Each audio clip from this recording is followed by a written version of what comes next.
is over. It's over. And Over. we go Cook. get into that. We go talk about the Knicks a little bit and what they got going, but we're going to talk about the Pacers. We go talk about this finals matchup between the Pacers and Thunder.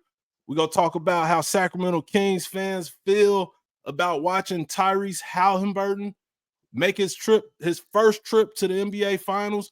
And I'm also going to tell y'all about a player that's also in the Indiana Pacers starting lineup who could have been a Sacramento Kings, but he is not. We'll get to that and more coming up next. But first, when we look at this series, we go talk about the Knicks and Pacers real quick. I picked the Knicks to win it. But obviously that didn't happen. The Pacers, whenever you're a scrappy team, they fly around on defense, they fly around on offense, and I think that was the difference in this series. Jelani, what did you think about this series in totality? Man, I thought it was a historic series. It was good.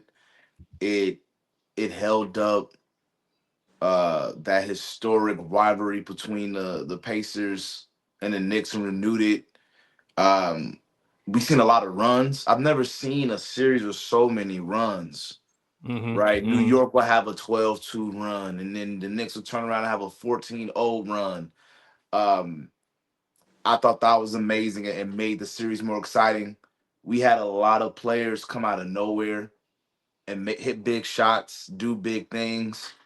What do you call him, Mark, from the Pacers that hit all them threes in game one? What do you call him? Aaron Smith. Smith, right? I don't know who that man was before game one.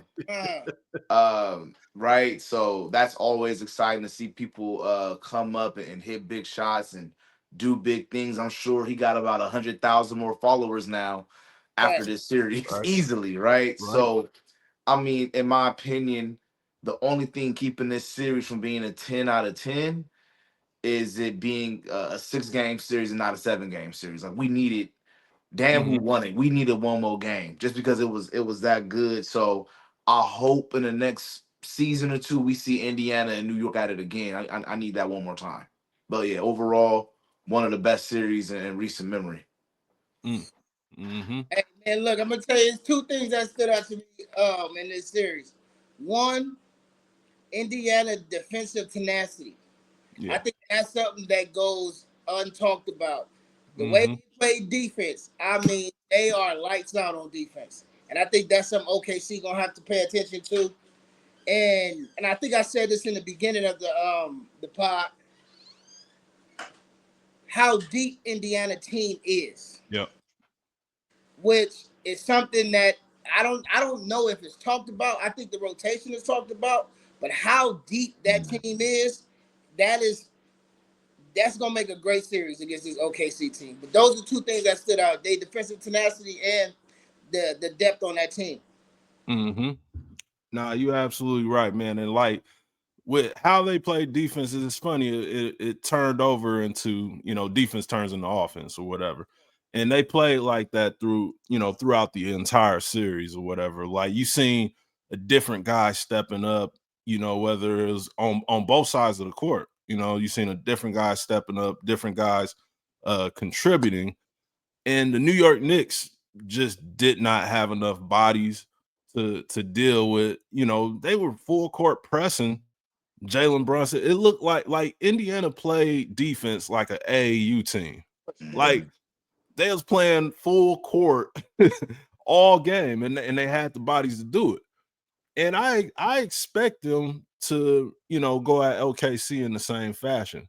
However, we know OKC, they just is probably even deeper. I ain't even gonna say just as deep. They're probably even deeper. So that's gonna be interesting. But now the New York Knicks are out. What's next? I seen some reports saying that Thibodeau's job is safe, but what happens next? People are talking about trade Karl Anthony Towns. If Tom Thibodeau, if his job is safe, where do the New York Knicks go from here? You got it, Jelani. Where did New York Knicks go from here? I mean, first and foremost, they had a great season. I don't think they need to get rid of Cat. But I think they do have to rethink that some strategy, especially in the playoffs, playing more people in these actual games. I think we've seen a little bit of it in I think it was game 5. Mm-hmm. Um, I just think overall they need to make some adjustments. Every offseason you should be trying to get better. So I mean Yeah. they really got 2 routes. Number one, evaluate, fill some gaps, or number 2, try to go for the home run and get Giannis. I think everybody's gonna try to get Giannis. You got KD out there. I don't know if they want to bring in KD. Because KD had the chance to go and didn't go. Mm-hmm. Um, the coaching definitely can make some adjustments, but it sounds like Thibodeau's a guy, but Mike Malone is out there, man. I think that's something that any franchise, any team right now that's thinking about changing up the head coaching position should consider Mike Malone. Mm-hmm. Got to. He got to be in the running. And you know what? I've been saying it the whole series with Tibbs. He don't play. He don't dig into his bench. Mm-mm. And I feel like that's his biggest. That's his biggest flaw as a coach. And, it's that old saying: you can't teach an old dog new tricks. So I don't see if you keep Tibbs, things are going to change. Because I Mm-hmm. still have the similar rotation. Even if they went out and got a Giannis, they're still going to probably play 6 to 7. I mean, 5 to 6 players, and Right. that's not enough. Not when you have OKC and Indiana that goes 10 deep. Like that's just the way the game is played now and the pace they play. Mm-hmm. You're not gonna, and an older Giannis is not gonna help that pace in True. the Knicks. So I think they need a readjustment with Tibbs' philosophy, but I also think they need a 3-and-D guy. They need somebody Mm-hmm. to spread the floor. They get somebody to spread the floor, move people out of the paint. Cat spreads the floor, but they need another guy to spread the floor. That way, you give Brunson space to operate in that mid-range game. So we need a new Tibbs. Right I think now, a 3-and-D guy would be a good addition. I agree with that. yeah, because with last round we praised Mikal Bridges and Josh Hart. Josh Hart, I seen an interview in the post game where he was like, he felt like he let the team down because they were out there and it felt like that. It felt like they were just out there. They wasn't impactful like they were in the earlier rounds, but maybe Tibbs ran them into the ground. They ain't gonna throw their coach under the bus, but maybe that's what it was. And they ran up against an Indiana Pacer team who they're confident. They're playing like they're playing tough on both ends of the floor. And they believe they can do this. Like all of us, we thought, I remember y'all were y'all Knicks or no, y'all was Pacers, huh? That was Pacers for sure. Pacers from the beginning. What I thought No, I I thought the picked the Knicks. Knicks. I picked the Yeah, Knicks. yeah. This shirt was made 3 weeks ago.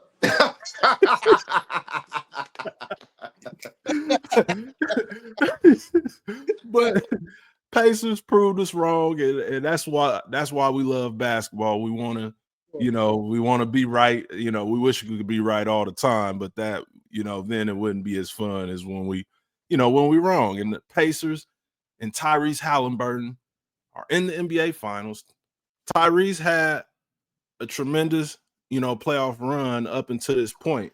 They start off first round knocking off Milwaukee and Giannis, although, Dame got hurt in that series, but knocked off Giannis. Next round, knocked off the number 1 team in the Eastern Conference, the Cleveland Cavaliers, knocked them off.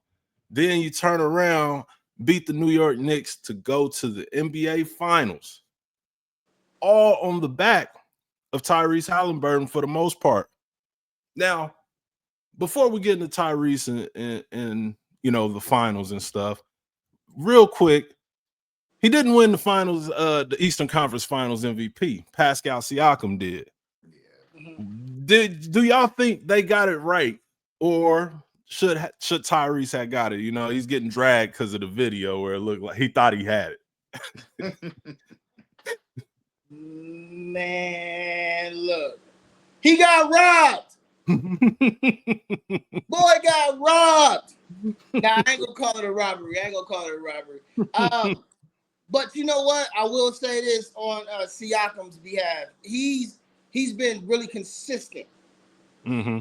I think the consistency is what got him the MVP. I don't think he, if any games in single digits, and I think that one single digit game that Haliburton had in game 5, I think that may have swayed some voters' perspective of, him winning that Eastern Conference MVP.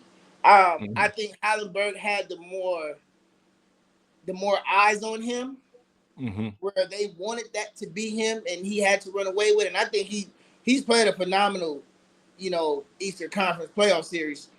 But I just think Siakam consistency is what got him the Eastern Conference MVP. Yep. Yeah, his stat line was nice because I didn't watch that part, right? I kind of tuned out right when the game was over. So later that night, like at 11 o'clock midnight, I'm like, what? Siakam won it. But then I looked at his stat line. His stat line was amazing. He shot over 50% from the field. I still think Haliburton should have won it, but I'm not mad that Pascal Siakam got it. And I think a lot of times we automatically feel like, okay, whoever's that leader of the team automatically should get it. But I guess if you look at those 6 games, the last 6 games, on paper, stat wise, Siakam, he had a better stat line. Yeah. But let's challenge him to win the Finals MVP. That's what really matters. Can you get that Finals MVP? So that means the Pacers have to win it. So they would have to win it. They would have to win it. And I don't know if that's I don't know if y'all giving early predictions, but we go save that for the end of the show. I'm rocking with the Pacers, man. Oh, already. Indiana player town, man. You know what I mean? My boy Mike Epps out there. Mike Epps. They brought him out. Man. Yeah. Reggie gonna be in the building. Reggie presented the trophy and all. Yeah, that was dope. One other thing, I'm here in Sacramento. I cover the Kings. This is, and I got the Believe in Kings pod. And I'm, sitting there, I'm looking through the lens of social media and the news and stuff, and everybody is sick about seeing Tyrese Haliburton and how he's just been dominating, which he's put, like we mentioned earlier, he's been putting on a great performance throughout this whole playoffs. And he's a guy they traded away for Domantas Sabonis, and Sabonis has been good for the Kings. But Tyrese he became a star. Sabonis is not even making the All-Star team. He didn't make it this year. And some will say he should have. And some understand why not. But Tyrese is a bona fide star, and it definitely has to suck. If you're a Sacramento Kings fan, watching a player you could have had. Could have had, huh? Could have had him. Who you referring to? Well, we're not talking about Tyrese. We're not just talking about Tyrese. No, I think we didn't already switch this one.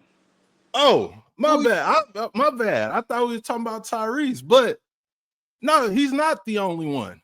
He's not the only one that they could have had. I forgot I mentioned that at the beginning of the show. That is not just Tyrese Haliburton. But the other person that could have been in a Sacramento Kings jersey to this day is the actual Eastern Conference Finals MVP himself, Pascal Siakam. Whoa. He could have been a Sacramento King. So you mean Sacramento Kings is just dropping the ball all around? Yeah, I mean, this that's basically what it looked like, man. As we see this, there's been some changes in the front office or whatever. You got Scott Perry took over as GM. BJ Armstrong played for the Chicago Bulls back in the day. He's the assistant GM, so they're trying to get things right. But yeah, Pascal was a real. There was real interest in bringing Pascal to Sacramento, which was known a couple of years ago. But that interest, it was a thing that was open. If y'all remember, Pascal, he came out and he said Sacramento was a team that he wouldn't. If they traded for him at that time, he was like, I wouldn't sign an extension. But it was because during talks, things transpired, and I was told by multiple sources that somebody from the front office of the Sacramento Kings reached out to Pascal Siakam's camp and asked him, was he really the age that he is? And after that happened, the deal went sour. They wasn't feeling it. So it kind of erupted into not happening or whatever. Like it was not the deal wasn't necessarily completely done, but it was definitely interest. It wasn't like, from what I understand, it wasn't like Siakam was like, oh, I hate the Kings. I would never re-sign with them, blah, blah, blah. But that's what I'm told by multiple people that made the deal go sour. So the Sacramento Kings are looking at Tyrese Haliburton in the NBA Finals, who they had and traded away for Domantas Sabonis, and they're looking at Pascal Siakam, who could have been in a Kings jersey as well. So you telling me this should have been Sacramento Kings? Yeah. I ain't going that far. Oh. I ain't going that far to say, but at the end of the day, like, who knows? If you're the Kings at that time, and at that time, that's when they were, that was after the Beam team, the first Beam team. So the second year, they came in talking about championships or whatever, talking about competing for a championship. And Pascal Siakam, he won in Toronto, and he would have brought championship experience here. And you look at, it's almost 2 seasons later, and he's still playing at a high level. Right. He's still, one of the better players in the NBA, and he's showing it. And it's got, is for Sacramento, it has to, sting a bit or whatever. And I feel like I'm kind of throwing salt in the wound right now with this information, but that's something. It's gonna be, in my mind, I think that's a big what if, situation. What if they had him? Do y'all think Pascal changes the outcome of, the Kings who struggled to get in the first round the last 2 years? I think so, man. He's an impact player. He has the experience. Definitely the second most important player on the Pacers in this run. So I think Sacramento definitely could have used him to get out of that play-in, to make the playoffs. And in the West, you need all the hands you can get. You need everybody on deck to get out the West. Just not even get out the West, to get into the Western Conference Finals. So it's definitely a bad look to see one guy you had gave him away, the other guy you could have had, and then you let him go to another team, and now he's an Eastern Conference Finals MVP. But my thing is, why wouldn't they sign him? Why didn't he not want to go to Sacramento? Yeah. Yeah, I for sure believe that he would have made a major impact on that team. I mean, I think that's the veteran leadership that was needed on that Sacramento team. Somebody that been there, had a run in the finals, and not only he wasn't like a distant second best player on that Toronto team, he was very close to Kawhi in that run. Yeah, I think he was actually doing similar numbers of what he's doing right now on that Toronto team. So to have presence on that team makes a major difference. Yeah. And you seeing the impact and you're seeing the fruits of that labor now with this Pacer team. So, yeah, hey, Sac-Town, baby, you got to reevaluate what we think, man. Hey, I'm a Sacramento Hornet. You know, I'm all the way. Hey, fingers up. But we got to reevaluate what we doing. But yeah, man, and but yeah, I guess we can move on to the finals. You know, let's get deep into it real quick, man. This is like you know, this is different. This is like this is a Gen Z NBA finals. Yeah. No LeBron, no Katie, no Giannis, no Steph. None of the names. Huh? Can we use the term Lions for them? Hey, you can. But this is different, man. This is different, man.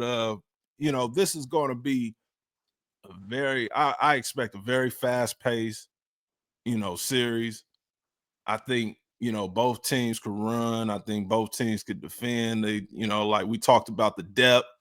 What do y'all think this is gonna come down to? Because I think it's gonna be SGA versus Tyrese Haliburton. I think whoever wins that matchup, although they more than likely won't be guarding each other, but still, whoever wins that matchup, I think wins the series. And y'all kind of know who I think winning the series. So, Mace, what do you think the key to getting this for the? Well, you got the blue and yellow on. So, what's the key for the Pacers? The key for the Pacers, I'm gonna go back to the Eastern Conference MVP. I think what he does in this series will have major impact on how they play throughout this series. Because if he's consistent like he was this last series, I think it gives them a shot. I think Haliburton gonna do what he do. Mm-hmm. I think he's a player of the moment. Like he loves moments like this. So I kind of see him doing his thing. But I do think that Siakam, I think he's going to be the guy that shifts the way this series ends. Mm-hmm. Yeah, man. I think they got to play really good defense, continue to play team ball, have that chemistry, that intensity, and hopefully they have that confidence. Hopefully this New York, just the run that they've made the last 3 rounds gives them that confidence to where they believe they could beat a team like OKC. We don't talk about it a lot that, historically good. They won 68 games. Like, yep, that's the 5th best record of all time. So I think just having the ability to go in there with confidence and just remembering what they did to get into this point. I also think there's more of a question. It's like, who's going to be their number 3 from the Pacers? Who's going to be that third option? If a third option can stand up, I think they have a chance of winning this series. We know for the OKC side, their third person is what? Chet.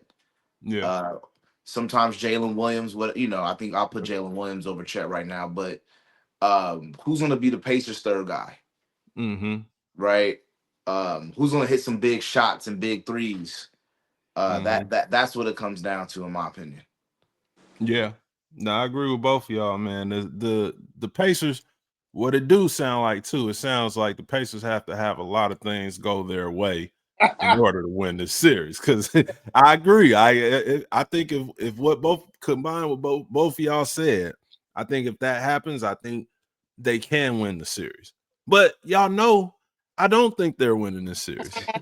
I think this fairy tale season that the Pacers have had, this fairy tale playoff run, I think, in the words of D Mason, his shirt, I think it's over. I think SGA and company are going to be too much. And I mean that exactly how I said it. I think SGA and company are going to be too much because it's just so many of them guys that can play basketball at a high level. And not only at a high level, they're smart. And that was some things like we seen Coutinho Mobley. I sent y'all a couple of clips of how he was breaking down. He was like, people were like, I don't think the Knicks are just smart. And the Wolves, yeah. Like but the Thunder, these are young guys that are very smart basketball players. And I don't like what SGA, like Brunson, I feel like, the defense of the Pacers sped the New York Knicks up out of their comfort zone. But to this day, I haven't seen a team, a player, or anybody speed up SGA. SGA controls the pace, and I think he will control the pace with the Pacers. But I was working on that. I was trying to deliver it right. I was trying to get it out. Take right.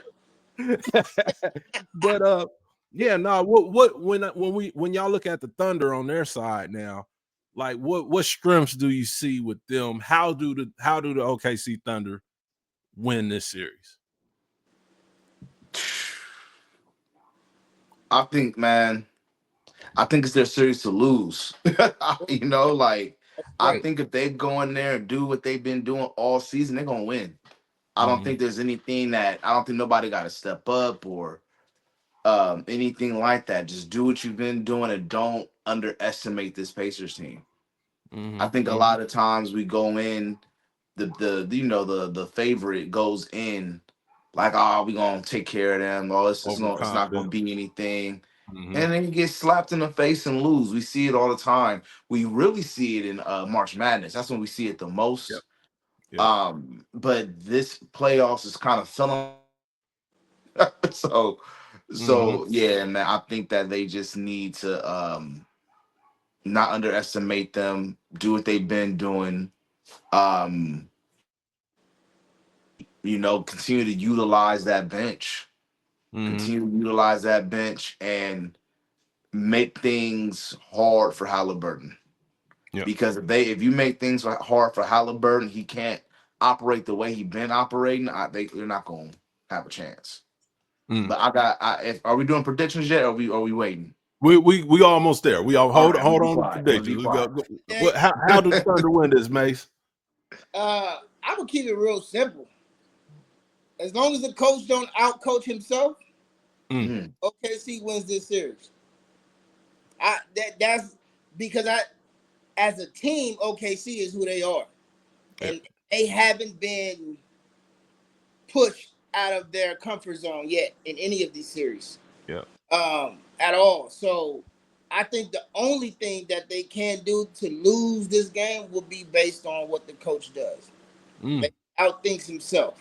Their strength is their chemistry in that team, the cohesiveness of the team. That's their strength.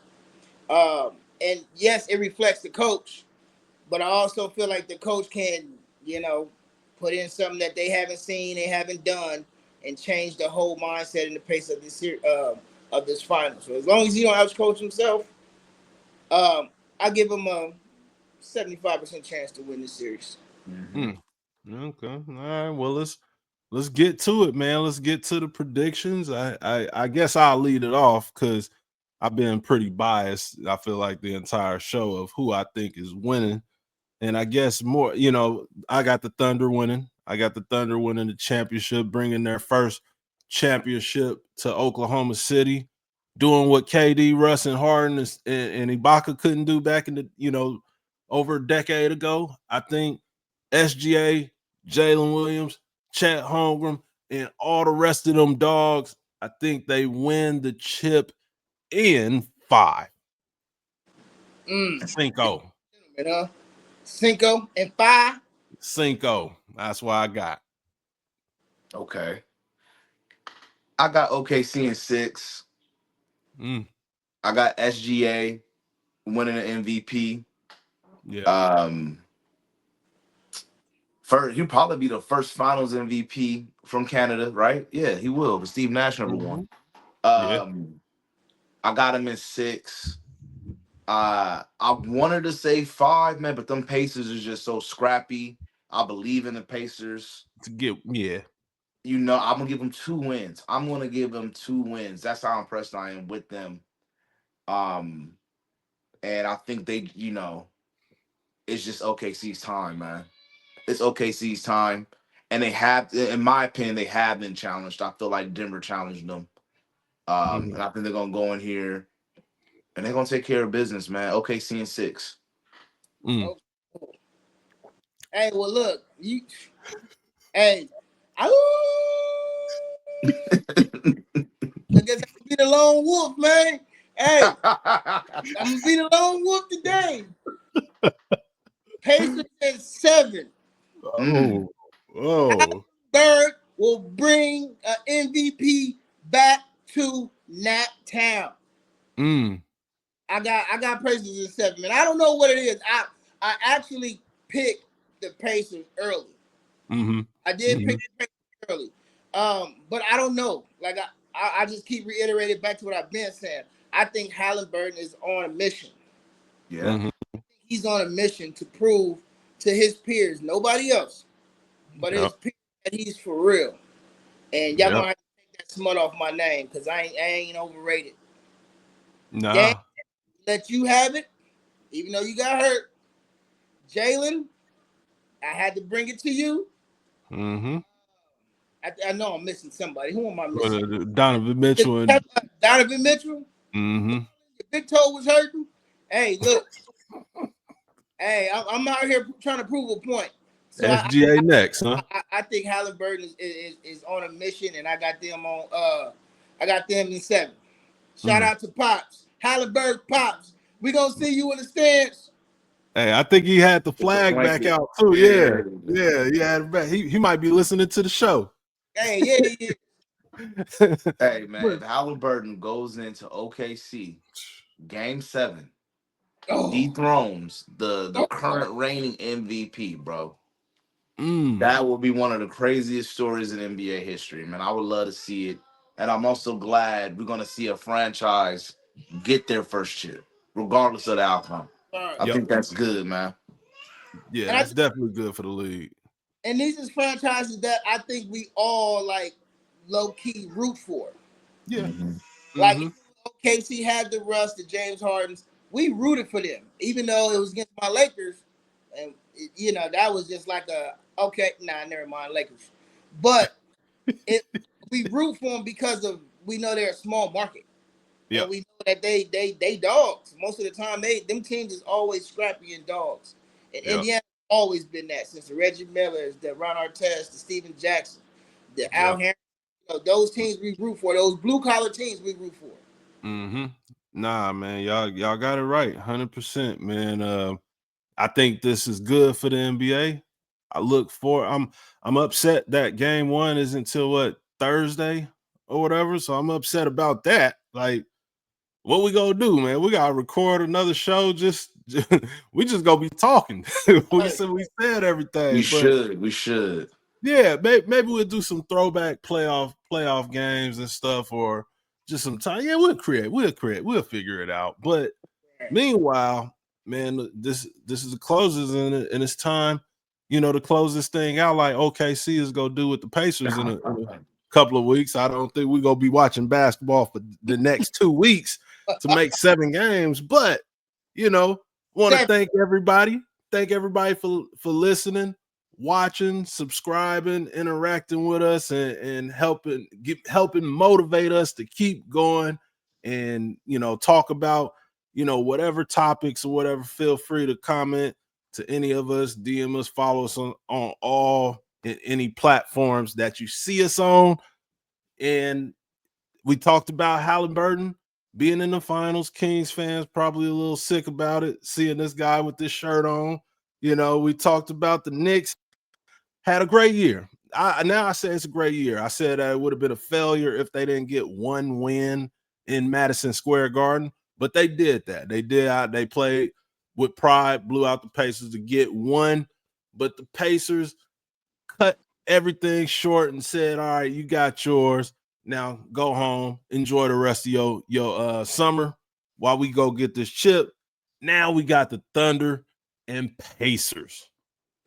Can't wait, but we have to wait. And this is the end of the show. And this is the closers. Mark Haynes, Jelani Hendricks, Dalen Mason. As always, till next time, peace. Cancun is cracking.